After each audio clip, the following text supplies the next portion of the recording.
વિદ્યાર્થી મિત્રો, આજે આપણે ધોરણ 10ની બોર્ડની પરીક્ષા માટેના અન્ય એક પ્રશ્નપત્ર એટલે કે પ્રશ્નપત્ર નંબર 2 ના વિભાગ A ના સોલ્યુશન વિશે જોઈશું. તો ચાલો શરૂ કરીએ. જો 13x + 19y = 90 અને 19x + 13y = 70 હોય તો x + y બરાબર ખાલી જગ્યા. આ રીતના જે પણ પ્રશ્નો આપેલા હોય કે જેમાં x અને y ની સાથેના સહગુણકો એ ઇન્ટરચેન્જ કરીને આપ્યા હોય તો આપણે બંને સમીકરણોનો જો અહીંયા આગળ સરવાળો માંગ્યો હોય તો બંને સમીકરણોનો સરવાળો કરી દઈશું. તેથી 13x + 19y બરાબર 90, 19x + 13y બરાબર 70.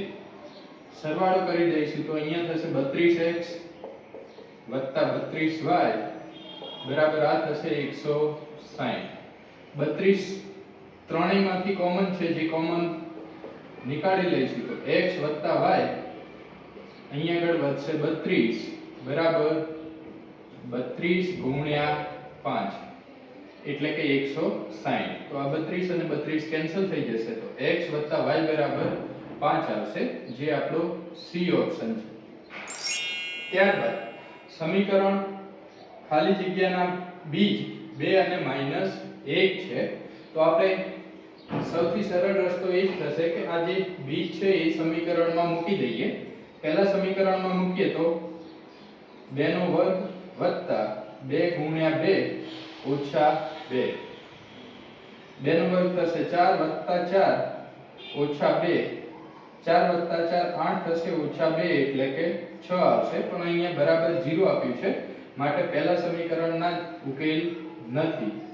બીજા સમીકરણમાં મૂકીએ તો 2² + 2 + 2, 2² થશે 4 + 2 + 2 કુલ થશે 8.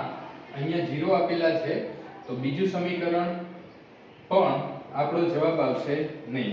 સમીકરણ નંબર 3 2² - 2 × 2 + 2, 2² 4 થશે ઓછા 2 × 2 = 4 + 2, 4 - 4 0 થશે +2 તો અહીંયા જવાબ આવશે 2.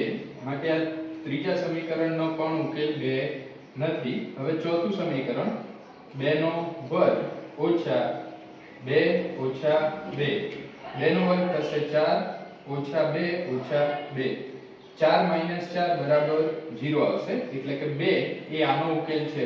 હવે -1 આમાં મૂકીને ચેક કરી લઈએ તો -1² - -1 અને -2, -1² 1 થશે, માઈનસ અને માઈનસ પ્લસ થશે તો 1 અને ઓછા 2, 1 + 1 2 થશે ઓછા 2, 2 - 2 બરાબર 0. માટે 2 અને -1 એ x² - x - 2 બરાબર 0 ના ઉકેલ છે. ત્યારબાદ પ્રશ્ન નંબર 3 શ્રેણી 5 7 9 11 13 15 એમ આ શ્રેણી આપેલી છે, એની છઠ્ઠી અવિભાજ્ય સંખ્યા ખાલી જગ્યા છે. તો શ્રેણીના પદો 5 7 9 11 13 15 એના પછી પદ આવશે 17 19 21 વગેરે. હવે આપણે અવિભાજ્ય સંખ્યા જોવાની છે. તો 5 અવિભાજ્ય છે તો આ પહેલી, 7 એ બીજી સંખ્યા, આ અવિભાજ્ય સંખ્યા નથી. 11 એ ત્રીજી અવિભાજ્ય સંખ્યા થશે, 13 એ ચોથી અવિભાજ્ય સંખ્યા થશે, 15 એ અવિભાજ્ય સંખ્યા નથી, 17 એ પાંચમી અવિભાજ્ય સંખ્યા થશે, 19 એ છઠ્ઠી અવિભાજ્ય સંખ્યા થશે. તો આપણો ઓપ્શન બી સાચો જવાબ થશે. ત્યારબાદ પ્રશ્ન નંબર 4 p - 3 2 માંથી y અક્ષ ઉપર દોરેલા લંબનો લંબપાદ m છે તો m ના યામ જણાવો. આ લંબપાદ એ y અક્ષ ઉપર છે. y અક્ષ ઉપર છે એટલે કે એનો x યામ તો 0 જ હશે. તો આ બધા જ ઓપ્શન એ ઓટોમેટિકલી કેન્સલ થઈ જશે. તો આપણો ઓપ્શન બી જ જવાબ આવશે. કઈ રીતે આ યામ નક્કી કરી શકીશું? તો y અક્ષ ઉપર લંબપાદ છે તો x યામ 0 અને y યામ તો એ જ હશે કે જે આપણને બિંદુનો વાય યામ આપ્યો છે, તો બિંદુનો વાય યામ 2 છે, તો અહીંયા પણ વાય યામ 2 જ આવશે.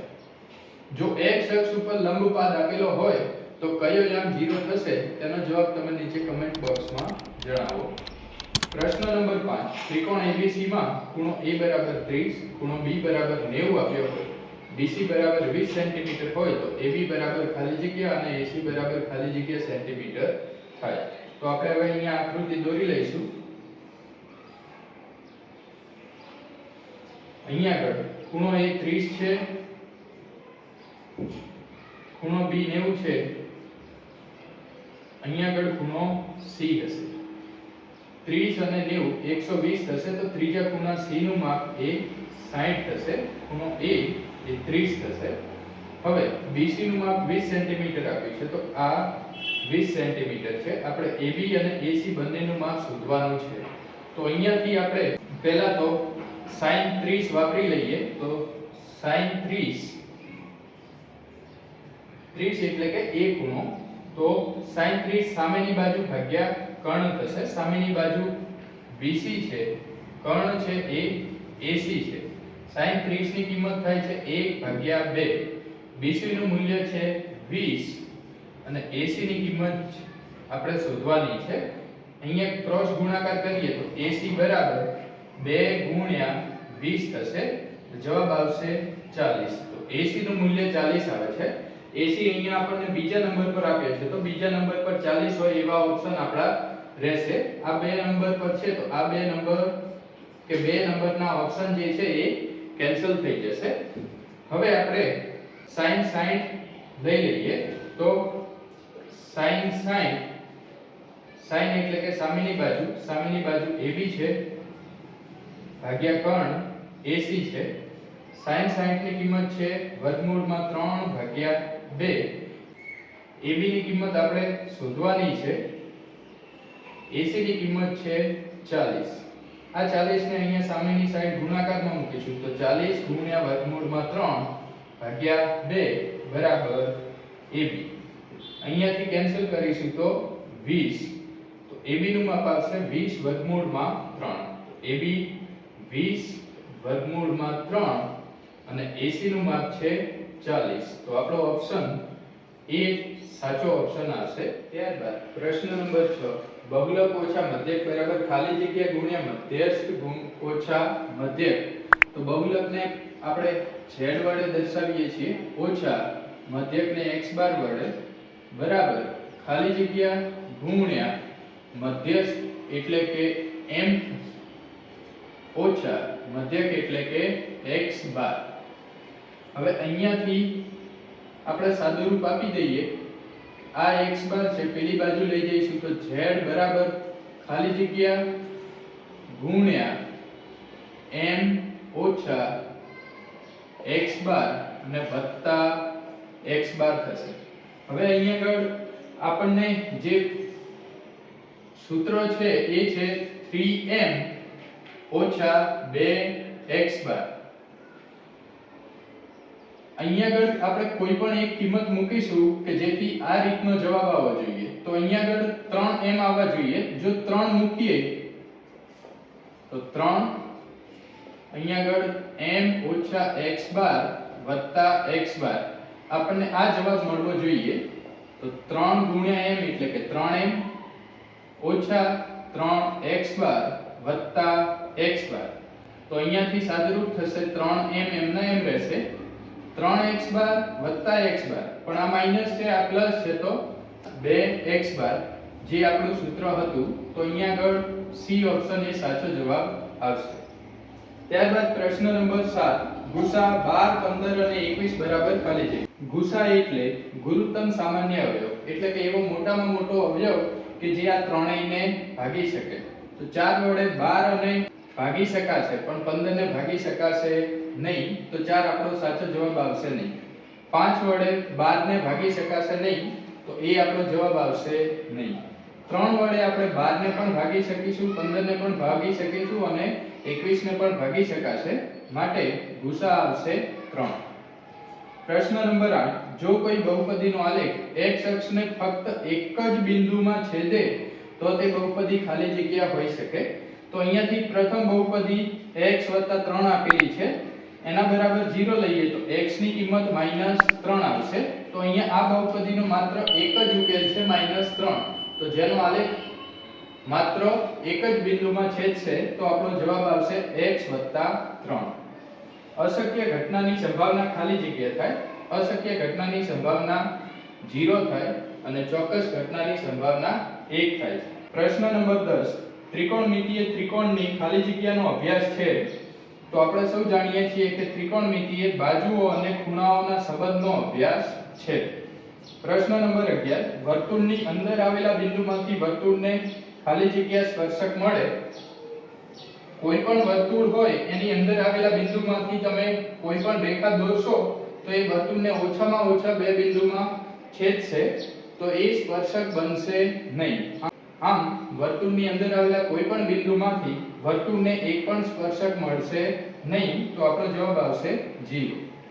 પ્રશ્ન નંબર 12 જો m બરાબર 13.2 અને x બરાબર 15.3 હોય તો z બરાબર ખાલી જગ્યા થાય. તો અહીંયા આગળ આપણે સૂત્ર મૂકીશું z બરાબર 3m - 2x બાર. 3 m ની જગ્યાએ મૂકીએ 13.2 ઓછા 2 x બાર ની જગ્યાએ 15.3. તો અહીંયાથી ગુણાકાર કરીએ 13 ગુણ્યા 3 એટલે કે 39.2 ગુણ્યા 3 એટલે કે 6 માઈનસ 15 દુ 30 3 ગુણ્યા 2 થી 39 ઓછા 30 એટલે કે 9 આવશે. 0.6 ઓછા 0.6 એટલે કે 9.0. તો આપણો જવાબ આવશે 9. પ્રશ્ન નંબર 13 95 વડે વિભાજ્ય હોય તેવો 4 અંકનો મોટામાં મોટો પૂર્ણાંક 9975 છે. આ વિધાન ખરું છે કે ખોટું આપણે જણાવવાનું છે. તો પહેલા ચેક કરી લઈએ કે આ પૂર્ણાંક એ 95 વડે વિભાજ્ય છે કે નહીં. તો 9975 ભાગ્યા 95, 95 એકા 95 વધશે અહીંયા આગળ 4, નીચે 7 લાવીશું તો પણ ભાગ ચાલશે નહીં. તો અહીંયા આગળ 0 મૂકીએ. હવે નીચે લાવ્યા 5, 95 475 થશે. માટે આ જે પૂર્ણાંક આપેલો છે એ પૂર્ણાંક 95 વડે વિભાજ્ય છે. હવે જોવાનું છે કે એ મોટામાં મોટો પૂર્ણાંક છે. આ પૂર્ણાંકમાં આપણે 95 ઉમેરીશું તો એ 10000 કરતા મોટી સંખ્યા થઈ જશે, એટલે કે એ 5 અંકની સંખ્યા થઈ જશે. તો આ એ સૌથી મોટામાં મોટો પૂર્ણાંક છે, માટે વિધાન એ સાચું છે. પ્રશ્ન નંબર 14 આલ્ફા અને બીટા ગ્રીક મૂળાક્ષરો છે. તો આ વિધાન સાચું છે. આલ્ફા, બીટા, ગામા, ડેલ્ટા એ બધા ગ્રીક મૂળાક્ષરો છે. પ્રશ્ન નંબર 15 x 2y 4 0 અને 2x 4y 12 0 નો આલેખ બે સંપાતી રેખાઓ મળે. તો આપણે જોઈ લઈએ આલેખ કેવો મળશે એ નક્કી કરવા માટે a1 ભાગ્યા a2, b1 ભાગ્યા b2 અને c1 ભાગ્યા c2 ની કિંમતો જોઈશે. a1 ની કિંમત છે 1, a2 ની કિંમત છે 2. તો a1 ભાગ્યા a2 ની કિંમત મળી 1 ભાગ્યા 2. b1 ભાગ્યા b2, b1 ની કિંમત છે 2, b2 ની કિંમત છે અહીંયાથી 4, 2 ભાગ્યા 4 એટલે કે 1 ભાગ્યા 2. c1 ભાગ્યા c2, c1 ની કિંમત છે -4, c2 ની કિંમત છે -12, 4 તરી 12. તો અહીંયા મળશે 1 ભાગ્યા 3.